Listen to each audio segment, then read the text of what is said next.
आइए अब हम ठोस आकारों को चित्रण को आगे बढ़ाते हैं। आज फलक, किनारे और शीर्ष को जानने की कोशिश करते हैं। तो यहाँ ये कुछ ठोस दिए गए हैं, जैसे ये इधर शीर्ष, फलक, किनारा लिखा है। ये कुछ आकृतियाँ यहाँ पर दी हैं, देख सकते हैं। अब मैं इसको ज़रा इसको 3D में दिखाने की कोशिश करता हूँ। ये रहा जैसे हमारा एक डिब्बा है, ये भी एक 3D है। 3D माने 3 डायमेंशन में। तो यहाँ फलक क्या कहलाते हैं? ये जो इलाके होते हैं, ये और ये दूसरा, ये तीसरा, ये चौथा, और इधर पांचवा और ये छठवां। तो ये 6 फलक होते हैं। और किनारे जो होते हैं, ये जो 2 फलक ऐसे आके मिलते हैं ना, ये यहाँ पर, तो ये कहलाता है किनारा। तो देखिए 1 2 3 4 तो इधर हो गए, और 4 इधर भी बनेंगे, इधर, और 4 इधर बनेंगे। तो किनारे कितने हो जाएंगे? ये किनारे, ये और ये किनारे हैं। इसी तरह ये जो किनारा है, एक ये किनारा है, इधर करके ऐसे करके कितने 12 किनारे हो जाते हैं। तो हम इनको क्या बोल देते हैं? किनारा। फलक। और शीर्ष क्या होता है? शीर्ष का मतलब होता है जहाँ पे यहाँ मिलना। देखिए ये इधर जाएगा, ये इधर जाएगा, ये इधर से आके आएगा, तो ये जहाँ यहाँ पर आके मिल रहा है, यानी कि ये जहाँ पर भी मिलेंगे ये सब शीर्ष कहलाते हैं। ये देखिए, तो यहाँ पे 4 शीर्ष इधर हो जाते हैं और 4 शीर्ष इधर हो जाते हैं। तो समझ में आ रहा है कुछ? तो ये जो है हमारे कितने हो जाएंगे? 4 4 8 शीर्ष हो जाते हैं। फलक देखेंगे तो 1 2, ये 3 और ये 4 फलक, और ये पांचवा, और ये इधर ये छठवां। तो फलक कितने हो जाते हैं हमारे पास? हमारे पास एक घनाभ है। ये किसका आकृति का नजर आ रहा है? घनाभ। घनाभ में कितने फलक हैं इस वक्त?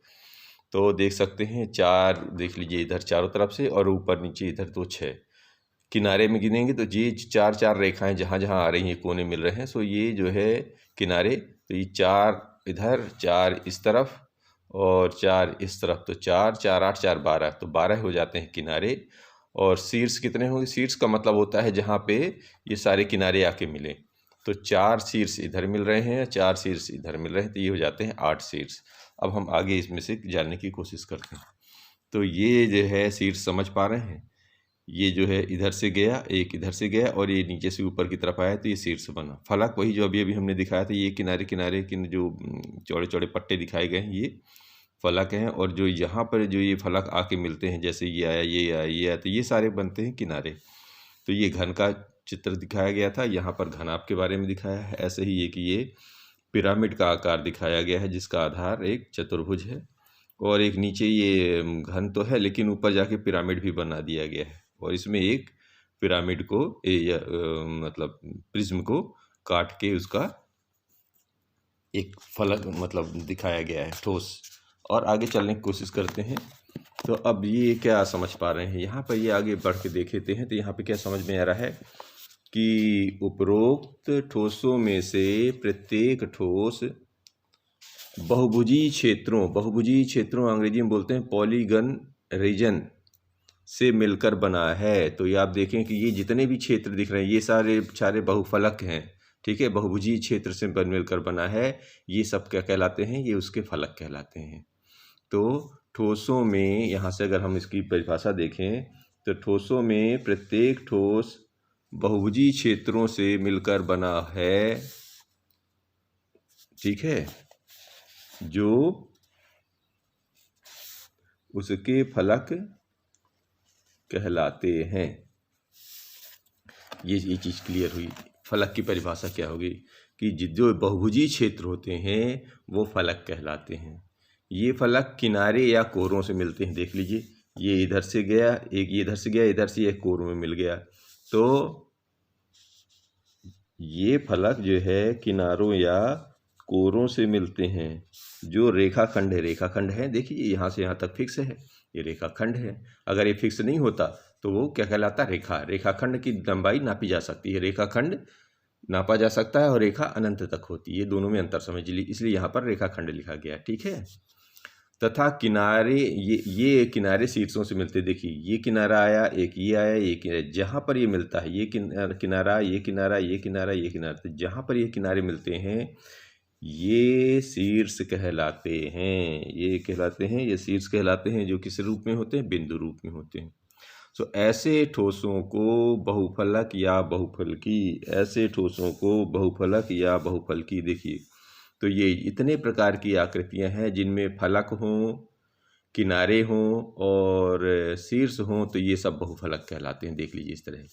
लेकिन इनमें देखेंगे कि ये बहुफलक नहीं है। क्यों? क्योंकि देखिए कहीं कोई किनारा नहीं है, गोल गोल चला गया। यहाँ भी देखेंगे, यहाँ गोल गोल बन गया, यहाँ इसमें भी गोल गोल है, किया एक तो बना है, लेकिन ये बहुफलक में नहीं आएगा क्योंकि बहुफलक के लिए किनारे स्पष्ट होने चाहिए। इसके लिए इसमें पार्श्व में किनारा स्पष्ट नहीं होगा, शंकु तो जा रहा है। तो ये भी दर गोल, ये भी दर ऊपर, भले एक जगह कोने में पिल रहा है, लेकिन ये बहुफलक में नहीं आएगा। तो ये हमें ध्यान रखना है।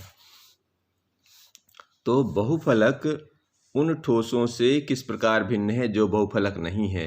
यानी कि ये देखिए, ये बहुफलक इससे किस प्रकार भिन्न है, इसके बारे में थोड़ा समझने की कोशिश करते हैं। तो इन आकृतियों को ध्यान से देखिए। आप 3 प्रकार के सामान्य ठोसों के बारे में जानते हैं। ये तो जानते हैं, गेंद गोला या फुटबॉल के रूप में होता है। इसमें देखिए ये कहलाता है, ये इसका वक्र पृष्ठ कहलाता है। जबकि इसमें ये क्या कहलाते, ये फलक कहलाते हैं। फलक और वक्र पृष्ठ में अंतर है, ठीक है। शंकु में क्या होता है, शंकु में देखो गोल तो वृत्ताकार आधार है, लेकिन ये जो ऊपर जो कोना जो चल के आया है, ये इसको बोलते हैं पार्श्व पृष्ठ। वहाँ पर फलक होना चाहिए हमको, यानी चतुर्भुजाकार आकार होना ही चाहिए, ठीक है। चतुर्भुजाकार हो जाए, त्रिभुजाकार हो जाए, ये फलक कहलाएंगे, ठीक है। और ये देखिए, ये एक बेलन है। बेलन में भी देखिए नीचे आधार कैसा गोल है, ये इधर भी गोल है, और बीच में कैसा है, पार्श्व पृष्ठ है। जैसे इस शंकु का पार्श्व पृष्ठ बना था, वैसा ही इसका भी पार्श्व पृष्ठ है। इसलिए ये जो है, ये क्या हो जाएगा, ये बहुफलक नहीं है। अब समझ में आ रही है। तो जिसमें भी वक्र यानी गोल गोल कोई भी चीज़ होने लगे तो समझ जाइए ये बहुफलक नहीं है। इसमें देखिए कि फलक के लिए स्पष्ट है, ये त्रिभुजाकार या चतुर्भुजाकार होना चाहिए, ठीक है। ये तो फलक बनेंगे।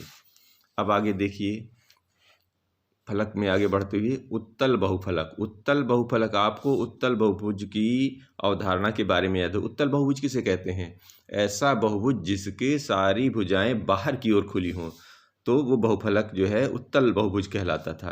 अब यहाँ पर देखिए, यहाँ पर क्या है, यहाँ पर भी तो यही है। देखिए इनके सारे कोने किधर जा रहे हैं, बाहर की ओर। देखिए ये सब बाहर की ओर निकल रहे हैं ना, ये बहुफलक जो है उत्तल बहुफलक कहलाएंगे।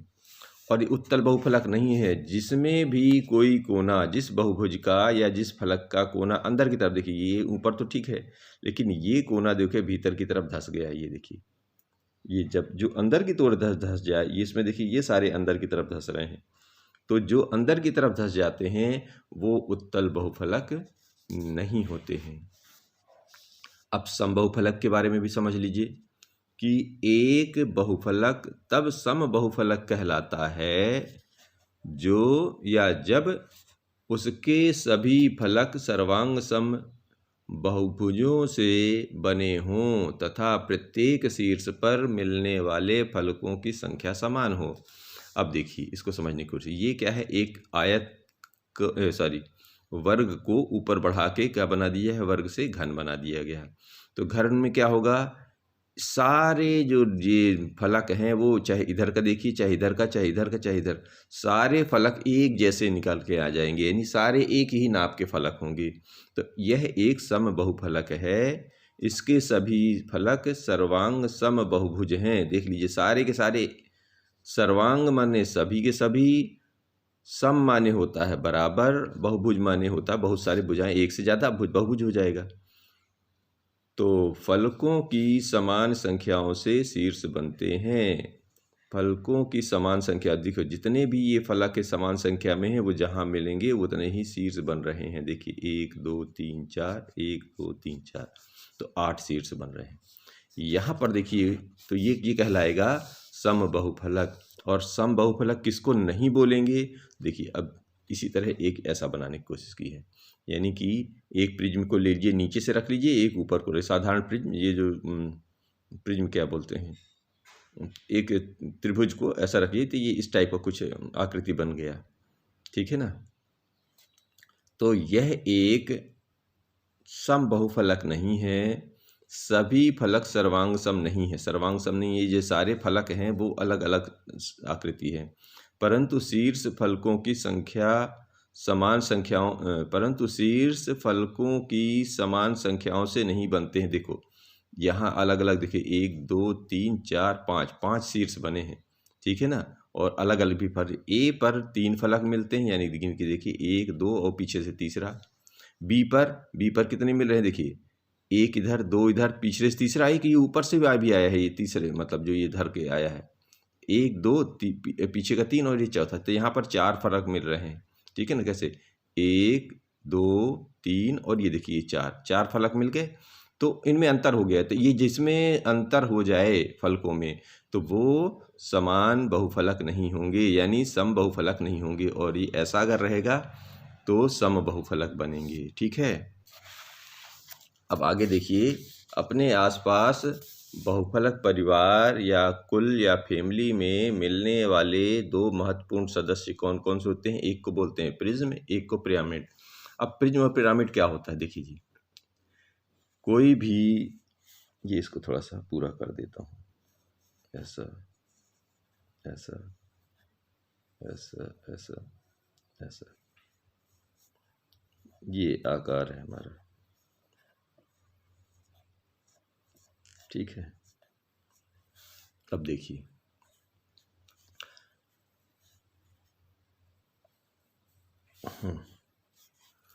तो जिसका आधार जैसा नीचे दिख रहा है वैसा ही ऊपर चला जाए तो ऐसी आकृतियों को हम बोलते हैं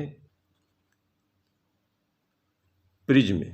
देखिए इसमें आधार, इसका आधार चतुर्भुज है, ऊपर भी चतुर्भुज है, इसमें त्रिभुज है तो ऊपर भी त्रिभुज है, यानी जितना आधार जैसा है वैसा ही आधार ऊपर हो, तो इस प्रकार की आकृति कहलाएगी प्रिज्म।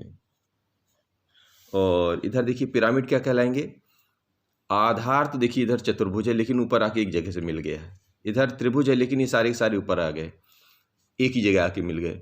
तो पिरामिड वो होंगे आधार नीचे चाहे जैसा भी हो, आधार ऊपर यदि आके एक जगह मिल जाते हैं तो ये पिरामिड कहलाते हैं।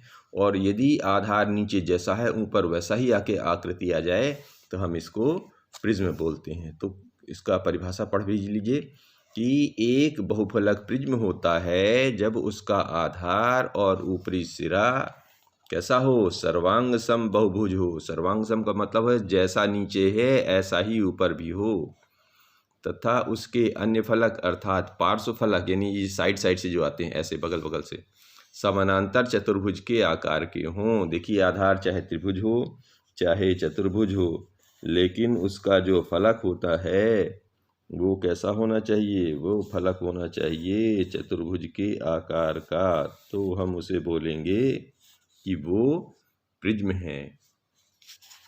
और यदि ये ऐसा होते हुए आधार चाहे कितना भी हो लेकिन इसके पार्श्व फलक यानी कि एक शीर्ष वाले त्रिभुज होते हैं, कैसा होता है देखिए, आधार देखिए यहाँ तो चतुर्भुज है लेकिन जब ये ऊपर की तरफ बढ़ेगा तो ये त्रिभुजाकार लेके जाएगा। ये भी देखिए त्रिभुज है लेकिन ये ऊपर जाएगा तो त्रिभुज लेके जाएगा। इसका मतलब ये हुआ कि प्रिज्म के लिए जो फलक होंगे वो चतुर्भुज के आकार के होते हैं, और पिरामिड के जो होते हैं वो त्रिभुजाकार शीर्ष वाले होते हैं। यानी ऊपर की तरफ बढ़ेगा तो एक कोना हटेगा तभी तो त्रिभुज बनेगा। तो पिरामिड में और प्रिज्म में विशेष अंतर क्या हुआ, पिरामिड का जो फलक होंगे, ये पिरामिड के जो फलक होंगे वो त्रिभुजाकार होंगे, और प्रिज्म के जितने फलक बनेंगे वो चतुर्भुज के आकार के होंगे। ये हमें ध्यान रखना पड़ेगा, ठीक है। अब आगे चलिए, एक बहुभुज के सभी कोनों या शीर्षों को ऐसे बिंदु से मिला दें जो इसके तल में ना हो तो आपको पिरामिड का एक मॉडल प्राप्त हो जाएगा। देखिए वही कह रहे हैं कि ये देखिए इधर चतुर्भुज है, सारे को सारे ऊपर इकट्ठा आके मिला दो, ये पिरामिड बन गया। इधर त्रिभुज है, सारे के सारे ऊपर आके मिला दिए तो ये पिरामिड बन गया। ये समझ में आ पा रहा हो आपको। अब एक प्रिज्म या पिरामिड को इसके आधार पर अलग अलग के आधार पर नामांकित किया जाता है। अगर नीचे 6 कोने हैं तो उसको बोल देते हैं षटभुज प्रिज्म या ठीक है प्रिज्म। और त्रिभुजाकार पिरामिड का आधार त्रिभुज होता है। एक आयताकार प्रिज्म क्या है, आयताकार प्रिज्म वो है जिसका नीचे आयत हो आधार। वर्ग पिरामिड का है जिसका आधार एक वर्ग हो और लेकिन ऊपर जाके क्या हो जाए, शीर्ष एक हो जाए। तो ऐसे ही इसका वर्गीकरण करते हैं। और यहाँ पर एक ये बहुफलक का एक सारणी दी है, इसको करने की निकालने की कोशिश करते हैं। और इसी में ये एक सूत्र होता है आगे चल के, जिसका हम आयलर सूत्र के नाम से प्राप्त जानते हैं। और इस स्थिति में हमें ये सूत्र याद रखना है कि F+V = E+2, ये आयलर सूत्र कहलाता है। या दूसरे भाषा में इस रूप में भी लिख सकते हैं, F+V - E = 2। F का मतलब हो गया यहाँ पर फ्रेम, फ्रेम का मतलब होता है फलक। V वर्टिसेस, ये वर्टेक्स भी बोलते हैं, और इसको V से दर्शाते हैं। वर्टेक्स माने होता है शीर्ष, और E इसे दर्शाते हैं एज, एज माने किनारा, किनारा माने यही अभी अभी किनारे पढ़े हैं। तो हम लिख लेते हैं V को हमेशा V को F जो होगा वो कहेंगे उसको फलक, हिंदी में बोलते हैं फलक, और V को बोलेंगे हम वर्टेक्स माने शीर्ष, और एज माने किनारा। और ये हमारा सूत्र बनेगा, इसको हमको हल करना है। चलिए देखते हैं। अभी 10.3 को शुरू करते हैं, जरा इसको जानने की कोशिश करते हैं प्रश्नों के हल। तो पहला दिया है, क्या किसी बहुफलक के फलक नीचे दिए अनुसार हो सकते हैं? 3 त्रिभुज हो सकता है क्या? तो देखिए 3 त्रिभुज हो सकता है या नहीं, पहले इसको हल करके देखें। तो ये रहा हमारा एक त्रिभुज। पहले कोई सा भी एक आकृति, सबसे छोटी आकृति तो यही बनेगी बहुभुज की। अब बहुफलक बनाने हैं, फलक तो ऊपर कैसे जाएंगे? तो फलक अगर मैंने पिरामिड बना दिया, यदि मैं ऐसा बना दूं, ऐसा ये प्रिज्म बना देता हूं, तो ये थोड़ा सा ऊपर देखिए कितने हो जाएंगे, एक इधर के और 1 2 और इसके पीछे वाला ये तीसरा, कितने हो जाएंगे? 4, और कह रहा है 3, तो कम से कम तो। और अगर जोड़ के भी देखें, ये तो मान लो प्रिज्म के रूप में बनाया, अब पिरामिड के रूप में बना के देख लेते हैं। यहाँ पर एक डॉट लगाएं और इससे इसको मिलाएं, इससे इसको मिलाएं, इससे इसको मिलाएं, तो भी देखिए कितने बन रहे हैं, 3 त्रिभुज बोल रहे हैं। क्या हो सकता है? तो गिन के देखिए, एक तो इधर आ जाएगा और एक इधर, लेकिन ये सारे चतुर्भुज हो गए, ये तो फेल हो गया। इसमें देखिए एक त्रिभुज इधर का है, दूसरा इधर का, तीसरा चौथा उसके पीछे है, यानी कम से कम 3 तो नहीं बन सकते हैं। तो ये वाला जो फेल हो गया, नहीं किसी त्रिभुज के फलक 3 त्रिभुज नहीं हो सकते, क्योंकि एक इधर, दूसरा इधर, तीसरा इधर, एक चौथा इसके पीछे है, यानी कि जो इसके पीछे तरफ है वो चौथा है, तो 3 तो नहीं हो सकते। फिर कैसा कह रहे हैं कि 4 त्रिभुज हो सकते हैं क्या? हाँ बिल्कुल, इसमें तो हो ही रहे हैं, 1 2 3 और एक उसके पीछे तरफ जो दिख रहा है वो चौथा, 4 त्रिभुज हो सकते हैं, ये सही है। फिर ये कह रहे हैं कि एक वर्ग और 4 त्रिभुज हो सकते हैं, बिल्कुल हो सकते हैं। देख लीजिए, एक वर्ग, तो एक वर्ग तो ऐसा बना दीजिए, ये वर्ग, और अगर ऊपर ऊपर की तरफ ले जाएंगे, इनको सबको जोड़ दीजिए यहां से ऐसा, तो ये सारे कितने त्रिभुज हो? 1 2 3 4, 4 त्रिभुज हो जाएंगे, एक वर्ग हो जाएगा, बिल्कुल बन जाएंगे। ये ऐसा वाला, ये जो वर्ग नीचे आधार यदि इसका वर्ग हो और सारे के सारे जाके पिरामिड हो जाए, तो ये इसका बन सकता है, ये बन सकता है, और ये नहीं बन सकता है। लेते हैं दूसरा।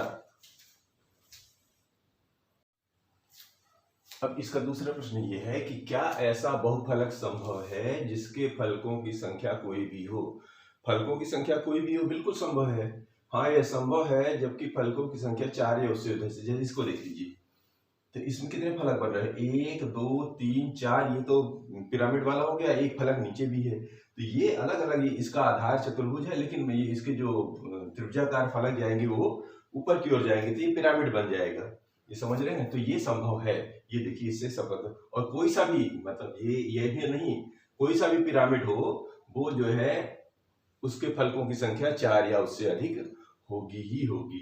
फिर इससे अगला प्रश्न कह रहा है कि निम्नलिखित में से कौन से प्रिज्म है? देखिए यहाँ पर एक कील दिखाई गई है, कील यहाँ नुकीली है, और चाहे नोक बढ़ा दीजिए इसकी, ये कील है, और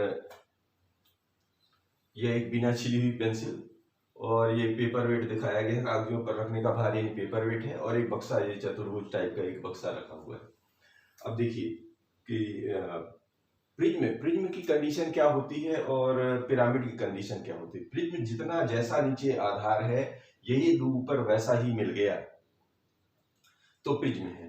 इनमें कौन कौन से प्रिज्म है? प्रिज्म का मतलब जितना आधार है वही प्रिज्म ऊपर भी मिल जाएगा। और इसमें क्या, ठीक है, कौन कौन से प्रिज्म है। तो प्रिज्म के लिए चालू करते हैं। तो ये तो देखिए ऊपर यहां से तो कील का मत्था चौड़ा और ऊपर आके मिल गया। जब ऊपर आके मिल जाता है तो उसको हम प्रिज्म नहीं, इसको बोलते हैं पिरामिड। यानी आधार कैसा भी हो, ऊपर अगर आके कोने पे मिल गया तो पिरामिड। तो ये प्रिज्म है। कौन कौन से प्रिज्म है, ये तो प्रिज्म नहीं है, ये प्रिज्म है, क्योंकि देखिए इसका आधार ऐसा है, ऊपर भी ऐसा जाके मिल गया है, तो बिल्कुल ये प्रिज्म है, ये सही है। इसमें देखिए ये पिरामिड में आ जाएगा, ये प्रिज्म में आ जाएगा। इसका देखिए नीचे आधार चौकोर है और ऊपर जाके कोने में मिल गया, तो ये प्रिज्म नहीं है, अर्थात ये पिरामिड है।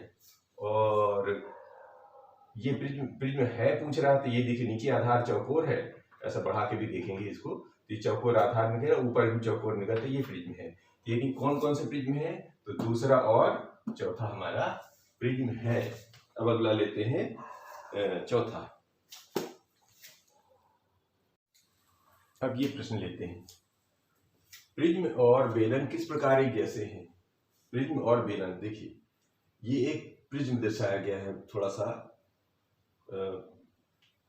ये बताने के लिए कि बेलन में कब कन्वर्ट हो जाता है। तो ये किस प्रकार एक जैसे ही साबित करने के लिए हमको क्या करना पड़ेगा, एक बनाया, अगर हम इसकी भुजाओं की संख्या जैसे अभी यहाँ पे 6 दिखा रहे हैं, इसकी 50 कर दें, 100 कर दें, तो क्या होगा, और छोटे छोटे होते जाएंगे, छोटे छोटे होते होते इतना ज्यादा कर दें कि ये काफी कुछ ऐसा दिखने लगता है। इसका मतलब ये हुआ कि एक प्रिज्म बेलन का रूप ले लेता है जब आधार की भुजाओं की संख्या बड़ी और बड़ी होती जाती है। यानी इतनी ज्यादा भुजाओं की संख्या यदि बड़ी कर दें कि वो ऐसा लगना ही न करे कि उसमें कुछ कोने भी बने हैं, मतलब उसके फलक खत्म कर दें, तो वो ऐसा बेलनाकार हो जाता है। इसी तरह इसका भी बताया है कि पिरामिड और शंकु किस प्रकार एक जैसे होते हैं। तो देखिए पिरामिड का मतलब होता है आधार चाहे जैसा भी हो, ऊपर एक शीर्ष पे आके रुक जाते हैं। अब यदि मैं आधार जैसे यहाँ पर भी 6 दिखाए हैं, अब ज्यादा और बढ़ा दें, बहुत ज्यादा बढ़ा दें, मतलब 25, 50, 100, तो क्या होता जाएगा, इसके आधार छोटे होते जाएंगे। छोटे होते होते होते एक समय ऐसा आएगा कि वो हमें ऐसा लगने लगेगा कि आधार बिल्कुल राउंड हो गया, गोल हो गया, वृत्ताकार हो गया है। और ये भी क्या हो जाएगा, ये जो है फलक जो है, फलक कैसे पार्श्व पृष्ठ में बदल जाएंगे अंत में, जैसे इसके फलक अंत में पार्श्व पृष्ठ में बदल गए। तो इसका भी आंसर ऐसे लिखेंगे कि एक पिरामिड शंकुकार, यानी कि ये पिरामिड शंकु का रूप ले लेता है जब आधार की भुजाओं की संख्या बड़ी और बड़ी हो जाती है। तो ये तो हमारा एक तरह का प्रिज्म, और ये कन्वर्ट होकर किसमें बन गया था, बेलन में। और ये था हमारा क्या, ये शंकु, ये पिरामिड। और जब आधार की संख्या बढ़ा देते हैं तो ये बन जाता है हमारा शंकु में बदल जाता है। लेते हैं अगला प्रश्न। अब इसको देखिए, क्या एक वर्ग प्रिज्म और एक घन एक ही होते हैं, स्पष्ट कीजिए। तो देखिए ये वर्ग का मतलब होता है 2D आकृति जिसकी लंबाई चौड़ाई एक जैसी हो, यानी जिसकी सारी भुजाएं एक जैसी हो, वो वर्ग होता है। लेकिन अगर यही वर्ग को हम इसकी ऊंचाई में भी ले लें, यानी कि जब ऊंचाई में भी आ जाता है तो उसको घन कहते हैं, ठीक है नहीं, यानी कि लंबाई चौड़ाई और ऊंचाई एक जैसी अगर कोई इसकी आकृति बन जाए, यानी 3D कन्वर्ट हो जाती है, तो वो घन कहलाता है। तो यहाँ पर क्या है, हाँ एक वर्ग प्रिज्म और एक घन एक ही होते हैं। अब इसको वर्ग प्रिज्म भी बोल सकते हैं, क्यों, क्योंकि आधार वर्गाकार है, तो इसका जो ऊंचाई है, यानी कि उसका जो ऊपर वाला हिस्सा है, वो भी तो कैसा हो जाता है, चौकोर ही है, मतलब वर्गाकार ही है। यही आकृति एक बार इसमें भी हो सकती है, आयत में भी देख सकते हैं। अगर ये वर्ग की जगह यहाँ पर अगर उसने लिख दिया आयत, तो आपको पता होना चाहिए कि आयत में भी यही हाल होता है। आयत क्या है, ये 2D आकृति है, लंबाई अलग है, चौड़ाई अलग है। इसको भी अगर हम 3D में कन्वर्ट करें तो क्या हो जाएगा, ये भी प्रिज्म आकार, यानी आधार जैसा होगा तो ऊंचाई ऊपर वाला जो तल होगा वो भी, यानी कि ऊपर की जो छत होगी वो भी तो एक ही जैसी होगी जितने आधार होगा। और इन कंडीशन की इन्हीं आकृतियों को हम लोग बोलते हैं प्रिज्म। अब आधार जैसे हैं वैसे ही आधार ऊपर मिल जाए तो वो हमारा प्रिज्म कहलाता है, और ये दोनों इस पर लागू होते हैं। तो वर्ग पर तो बिल्कुल स्पष्ट है, और अगर यहाँ पर आयत लिख दे तो आयत से क्या बनेगा, घनाभ बन जाएगा। ये बात समझ पा रहे हैं। लेते हैं अगला। आइए ये प्रश्न देखते हैं। इन ठोसों के लिए आयलर सूत्र का सत्यापन कीजिए। ये देखिए दो ठोस इस तरह बनाए गए हैं किताब में। अब हमको पहले यहाँ देखने हैं इनमें कितने फलक हैं, कितने शीर्ष हैं, कितने किनारे हैं। ये अगर हम समझ पाए तो ये फलक को फ्रेम से दर्शाते हैं, एफ या फलक बोलते हैं। तो पहले फलक गिन लीजिए कितने हैं। देखिए जी, तो फलक ये क्या 5 दिख रहे हैं ऊपर, पंचभुज दिख रहा है। तो 1 2 3 और उधर ये इधर वाले का जो ये चौथा और इसके वाले का पांचवा, 5 तो इधर हो जाएंगे, एक ऊपर एक नीचे। तो फलक कितने हो जा रहे हैं इसमें 7। तो कोने कितने जाएंगे, कोने वाले तो किनारे को बोलते हैं एज माने किनारा। तो किनारा कितने हो जाएंगे हमारे पास, किनारे गिन लीजिए। तो ये 5 ऊपर बनेंगे, 5 नीचे बनेंगे, 5 5 10 और ऐसे करके ही जाएगा ये।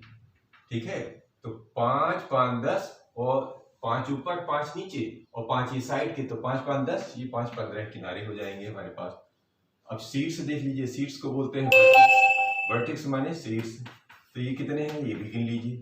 तो शीर्ष कहाँ है, 5 तो ऊपर इकट्ठे हो रहे हैं, 5 नीचे, यानी 10 शीर्ष हो रहे हैं। अब आयलर सूत्र, अब ये क्या बोल रहे हैं कि आयलर सूत्र होता है, आयलर सूत्र क्या होता है, अभी हम पढ़ चुके हैं कि F plus V equal to E plus 2, यानी F में भी जोड़ दें और E में 2 जोड़ दें तो ये बराबर हो जाने चाहिए। तो F फ्रेम कितने हैं, देखिए फ्रेम है 7, V वर्टेक्स कितने हैं 10, ये 10, और E एज कितने थे 15 और 2 जोड़ दीजिए। तो 10 7 17 और 15 2 17। इसका मतलब ये हमारा आयलर के सूत्र का सत्यापन हो गया। इसका भी करके देखते हैं। इसमें निकालिए, ये देखिए इसमें क्या दिखाया गया है। ऐसा एक चतुर्भुज है, ये घन है और घन के ऊपर एक प्रिज्म रख दिया गया है, ये पिरामिड रख दिया गया है, ऐसा पिरामिड बिल्कुल यही आकार का, बस इसको नोक कर दिए, या ऐसा करिए कि इसको छील के इसी तरह का एक आकृति ऊपर रख के यहाँ पर ऐसा रख दिया है। तो इसमें कितने कितने बन रहे हैं जरा जानने की कोशिश करते हैं। तो इसके जो फलक होंगे, फलक कितने होंगे 1 2, इसमें कितने होते हैं, इसमें अगर ध्यान दें तो 1 2 3 4 5 6 इसमें होते हैं। लेकिन ये ऊपर से रख दिया है इन्होंने एक, तो ये वाला फिर अब नहीं गिनेंगे क्योंकि किसी के ऊपर रखा हुआ है। तो फलक यानी कि फ्रेम F कितने हो जाएंगे इसमें, देखिए अभी कितने थे 6, लेकिन एक चूंकि इसको रख देंगे तो ये क्या होगा, ये हट जाएगा क्योंकि ये छिप जाएगा, लेकिन ये तो तभी दिखेंगे ना। तो ये कितने हो जाएंगे 6 में से 5 इधर और ये 4 ऊपर से 4 दिखेंगे, ये वाला नहीं दिखेगा। तो फलक कितने दिखेंगे अब हमारे पास 9 दिखेंगे। फलक 9 हो गए। अब देखिए और क्या चाहिए, एज किनारे कितने दिख रहे हैं देख लीजिए। तो किनारे तो देखिए जी, इसको भी देखिए, तो किनारे कितने होते हैं 4 इधर 4 इधर, 4 है 12, और ऊपर कितने हैं 4 और, तो 4 4 8 4 12, और ये भी आ जाएंगे किनारे में, तो सारे के सारे आ रहे हैं। तो किनारे हो जाएंगे हमारे 16। अब बचते हैं क्या, शीर्ष वी कितने हैं जरा ये भी देख लेते हैं। तो वर्टेक्स माने होते हैं ये शीर्ष, तो शीर्ष तो ये इधर से तो 4 इधर के आ गए और 4 इधर, 4 4 8 और एक ये 9, देख लीजिए 4 4 8 और एक ये 9 शीर्ष हो गए। अब इसको रख के देखिए आता है कि नहीं, फिट होता है कि नहीं।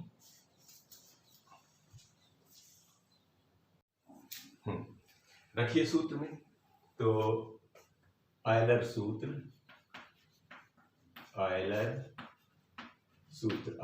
कितना होता है, F plus V equal to E minus E plus 2।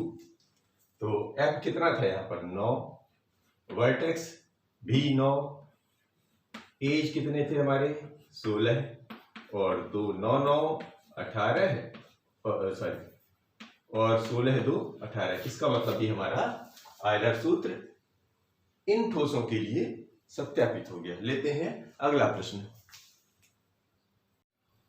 आइए इसको लेते हैं। आयलर सूत्र का प्रयोग करते हुए अज्ञात संख्या को ज्ञात कीजिए।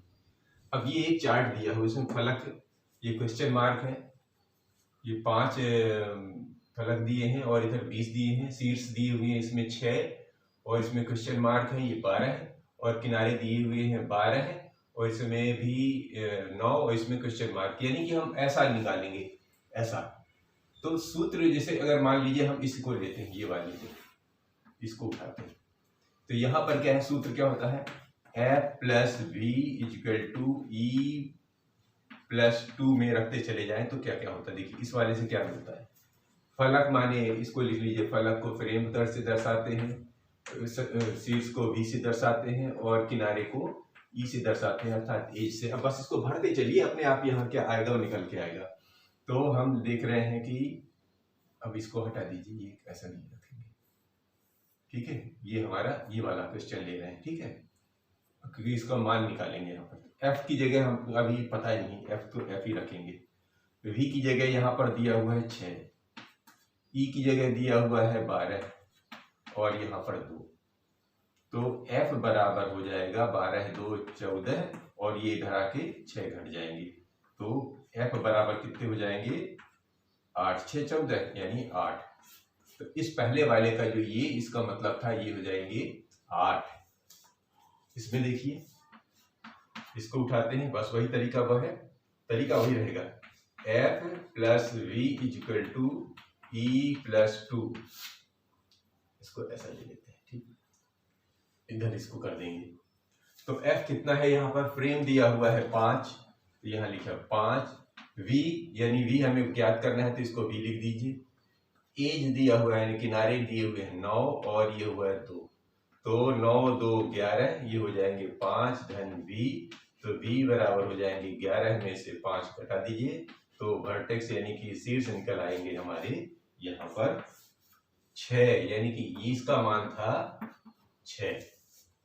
इसको ले लीजिए, इसमें भी वही रख दीजिए, F plus V equal to E plus 2, frame यहाँ पर दिए हुए हैं 20, तो यहाँ लगा दीजिए 20, ये इसका है।